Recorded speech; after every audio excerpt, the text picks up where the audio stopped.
श्री कृष्ण ने द्रौपदी को भीष्म पितामह से सौभाग्यवती का आशीर्वाद दिलवाया। जैसा मैं तो नीतू पांडे यूट्यूब चैनल पर सबका स्वागत करती हूँ। इस कथा का वर्णन भागवत में मिलता है। कहते हैं हमारे जीवन में होने वाली हर एक घटना आने वाली नई घटना को जन्म देती है। धर्म की स्थापना हो इसलिए महाभारत हुई थी। श्री कृष्ण स्वयं नारायण थे, इसलिए सब जानते थे कि क्या और क्यों होने वाला है, किस तरह से होगा, लोग किस तरह से मारे जाएंगे। इसमें ईश्वर की ही मर्जी थी। यह पृथ्वी जब शुरू भी नहीं हुई थी, यानी कि इस पर जीवन नहीं था, तब ही इस धर्म युद्ध का लेखा लिखा जा चुका था। यह बात स्वयं श्रीमद् भागवत कहती है। तो आज की कथा आरंभ करते हैं। पांडवों के वनवास की अवधि समाप्त हुई। विराट नगर में उनके पक्ष के नरेश एकत्र होने लगे थे। उनके ऋषियों ने, विदुर ने, औरों ने भी दुर्योधन को समझाया, लेकिन वह बिना युद्ध के 5 गांव पांडवों को देने को प्रस्तुत नहीं था। उसकी इच्छा ही नहीं थी कि उन्हें पांडवों को कुछ मिले। वह चाहता था कि यह तो भिखमंगे ही रह जाए। अंतिम प्रयत्न के रूप में शांति दूत बनकर स्वयं भगवान श्री कृष्ण ने विराट नगर से हस्तिनापुर जाना निश्चित किया। उनको जाने को उद्धत देखकर, यानी कि जाते हुए देखकर द्रौपदी ने उनसे कहा, हे जनार्दन, अवध का वध करने में जो पाप होता है, यानी कि बिना दोषी को जो दंड मिलता है, वही पाप वध है, यानी कि पापी को दोष देने में लगता है। मैं अपने अपमान को भूल नहीं सकी हूँ। शांति और दुर्योधन की दी हुई भिक्षा मेरी अंतर्ज्वाला को शांत नहीं करेगी। हे यादव, हे पांडव और पांचाल के सूरों के रहते मेरी यह दशा है। यदि आपका मुझ पर तनिक भी स्नेह है तो कौरवों पर कोप कीजिए। अपने काले काले सुधीर केसों को हाथ में लेकर श्री कृष्ण को दिखाते हुए रोकर पांचाली ने कहा, आज 12 वर्ष से इन केसों में कंघी नहीं पड़ी है। ये बांधे नहीं गए हैं। जिसने इनको भरी सभा में खींचा है, उस दुष्ट दुशासन की उसी भुजा के रक्त से धोकर तब मैं इन्हें धो बांधूंगी। यह मैंने प्रतिज्ञा की है। हे मधुसूदन, क्या ये आजीवन खुले ही रहेंगे? यदि पांडव कायर हो गए हैं, यदि वे युद्ध नहीं करते, तो अपने 5 पुत्रों को आदेश दूंगी, बेटा अभिमन्यु उनका नेतृत्व करेगा। मेरे पिता और भाई भी यदि मेरी उपेक्षा कर दें तो मैं तुम्हारे पैर पकड़ूंगी। क्या मेरी प्रार्थना पर भी तुम द्रवित न होगे? क्या तुम्हारा चक्र शांत ही रहेगा? मैं कौरवों की लाशों को धूलि में तड़पते देखना चाहती हूँ। इसके बिना कोई साम्राज्य मुझे सुखी नहीं कर सकता है। तो श्री कृष्ण ने गंभीरता से कहा, हे कृष्ण, आंसुओं को रोको, इस नाटक को हो जाने दो। मैंने प्रतिज्ञा की है और प्रकृति के सारे नियमों के पलट जाने पर भी यह मिथ्या नहीं होगी। जिन पर तुम्हारा कोप है, उनकी विधवा पत्नियों को तुम शीघ्र ही रोते हुए देखोगी। ये ही धर्मराज युद्ध का आदेश देंगे और तुम्हारे शत्रु युद्ध भूमि में मारे जाएंगे। महाभारत का युद्ध प्रारंभ हो गया था। सहसा एक रात्रि को धर्मराज के गुप्तचरों ने समाचार दिया कि दुर्योधन के द्वारा उत्तेजित किए जाने पर भीष्म पितामह ने प्रतिज्ञा की है कि कल वे समस्त सैनिकों के साथ 5 पांडवों को मार देंगे। पांडवों में अत्यंत व्याकुलता फैल गई थी। धर्मराज ने श्री कृष्ण के पास अर्जुन को भेजा, किंतु रूखा उत्तर मिला। अंत में द्रौपदी ने माधव के शिविर में जाकर उनसे प्रार्थना की कि वे पांडवों की रक्षा करें। उसके बाद यदि पितामह ने प्रतिज्ञा की है तो वह सत्य ही होकर ही रहेगी। मैं असमर्थ हूँ, रूखे मुँह उत्तर दे दिया गया। तो क्या तुमने लंबी शपथ खाकर मुझको झूठा ही आश्वासन दिया था? श्री कृष्ण के जीवित रहते उनकी सखी कृष्णा के प्रति परलोक सिधा जाए, इससे बढ़कर कलंक और क्या होगा? द्रौपदी ने खींचकर गुस्से में ये बात श्री कृष्ण से कही।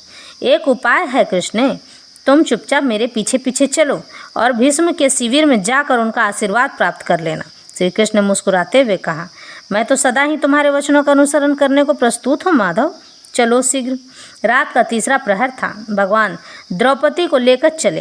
अरे तुम्हारी 5 नदी जूतों को देखकर तो कोई भी पहचान लेगा, उतारो जूतियाँ जल्दी से। श्री कृष्ण ने द्रौपदी को कुछ कहने का अवसर ही नहीं दिया और जूतियों को लेकर अपने पीत उत्तरी में, यानी अपनी पीताम्बरी में लपेट लिया और अपने बाहों में दबा लिया, धीरे से बगल में दबा लिया और कहा, बस पीछे पीछे चलो। द्रौपदी ने आज्ञा का पालन किया। यह पितामह का शिविर है, चुपचाप अंदर जाकर पितामह को प्रणाम करो। वे मेरा ध्यान कर रहे होंगे बैठे बैठे। प्रणाम करना तो आभूषणों को भली प्रकार बजाकर, मैं यही हूँ, मेरा पता मत बताना। लीला मैंने आदेश दे दिया।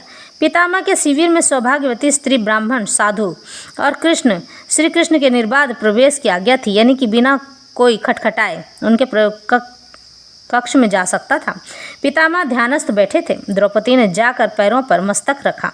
पितामह ने समझा दुर्योधन अभी अभी गया है, रानी प्रणाम करने आई होगी। झट से कह दिया, सौभाग्यवती हो बेटी। पतियों को मारने की प्रतिज्ञा करके पत्नी को सौभाग्यवती होने का आशीर्वाद।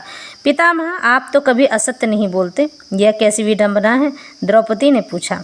ओह पांचाली, तू यहाँ कैसे पुत्री? मैंने पांडवों को मारने की प्रतिज्ञा तो की है, परंतु साथ ही यह भी कहा है कि यदि कृष्ण ने शस्त्र न उठाया तो ऐसा होगा। तू यहाँ किसके साथ आई है? बिना श्याम सुंदर के यह सब कौन कर सकता है? बता, वे मेरे प्रभु कहाँ हैं? बुद्धिमान भीष्म ने सब समझ लिया। मुझे धिक्कार है जिसके यहाँ आने में संकोच करके श्री कृष्ण को द्वार पर रुकना पड़ता है। द्रौपदी के न बताने पर भी भीष्म ने स्वयं मधुसूदन को ढूंढ लिया। जगतपति जूतियों को बगल में दबाए द्वार पर निस्तब्ध खड़े मुस्कुरा रहे थे। भीष्म चरणों पर गिरकर रोने लगे। यदि आप इसी प्रकार 10 सहस्त्र महारथी नित्य मारते रहे तो द्रौपदी सौभाग्यवती हो चुकी।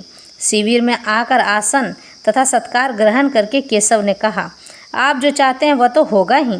मेरे मुख से ही मेरी मृत्यु का उपाय आपको सुनना है तो मैं वह भी बता दूंगा, किंतु कल के युद्ध में मेरी प्रतिज्ञा की रक्षा करनी होगी। पितामह ने गदगद स्वर में प्रार्थना की। वहां से पितामह के रथ में बैठकर द्रौपदी को लेकर श्री कृष्ण धर्मराज के शिविर में लौट आए। पूरा समाचार जानकर पांडवों का समस्त शोक दूर हो गया। महाभारत समाप्त हुआ। पांडव सेना शांति से शयन कर रही थी।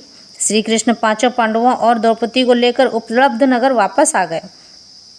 प्रातः दूत ने समाचार दिया कि रात्रि में शिविर में अग्नि लगाकर अश्वत्थामा ने सबको निर्दयतापूर्वक मार डाला है। यह सुनते ही सब रथ में बैठकर शिविर में पहुंचे।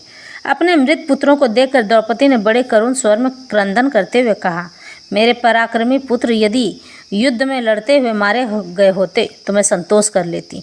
क्रूर ब्राह्मण ने निर्दयतापूर्वक उन्हें सोते समय मार डाला है। द्रौपदी को धर्मराज ने समझाने का प्रयत्न किया, किंतु पुत्र के शव के पास रोती माता को क्या समझाएगा कोई। भीम ने क्रोधित होकर अश्वत्थामा का पीछा किया। कृष्ण ने बताया कि नीच अश्वत्थामा भीम पर ब्रह्मास्त्र का प्रयोग कर सकता है।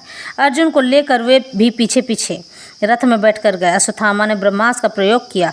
उसे शांत करने को अर्जुन भी उसी अस्त्र से उसे शांत करना चाहा। दोनों ब्रह्मास्त्रों ने प्रलय का दृश्य उपस्थित कर दिया।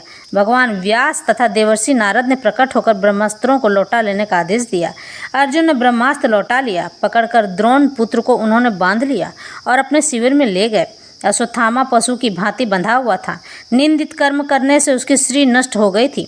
उसने सिर झुका रखा था। अर्जुन ने उसे लाकर द्रौपदी के सम्मुख खड़ा कर दिया था। गुरुपुत्र को इस दशा में देखकर द्रौपदी को दया आ गई। उन्होंने कहा, उन्हें जल्दी छोड़ दो। जिनसे संपूर्ण अस्त्र शस्त्रों की आप लोगों ने शिक्षा पाई है वे भगवान द्रोणाचार्य पुत्र रूप में स्वयं उपस्थित हैं। जैसे पुत्रों के शोक में मुझे दुख हो रहा है, मैं रो रही हूँ, ऐसा ही प्रत्येक स्त्री को होता होगा। देवी कृपी को यह शोक न हो, वे पुत्र शोक में मेरी तरह न रोएं।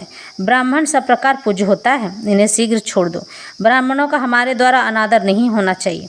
भीमसेन अश्वत्थामा के वध के पक्ष में थे। अंत में श्री कृष्ण की सम्मति से द्रोण पुत्र के मस्तक पर रहने वाली मणि छीनकर अर्जुन ने उसे शिविर से बाहर निकाल दिया। इस पर भगवान श्री कृष्ण ने अश्वत्थामा को श्राप देते हुए कहा कि तुम अब किसी भी प्रकार से रहने लायक नहीं हो। जीवन भर भटकते रहोगे जब तक यह सृष्टि रहेगी, और यह श्राप उन्हें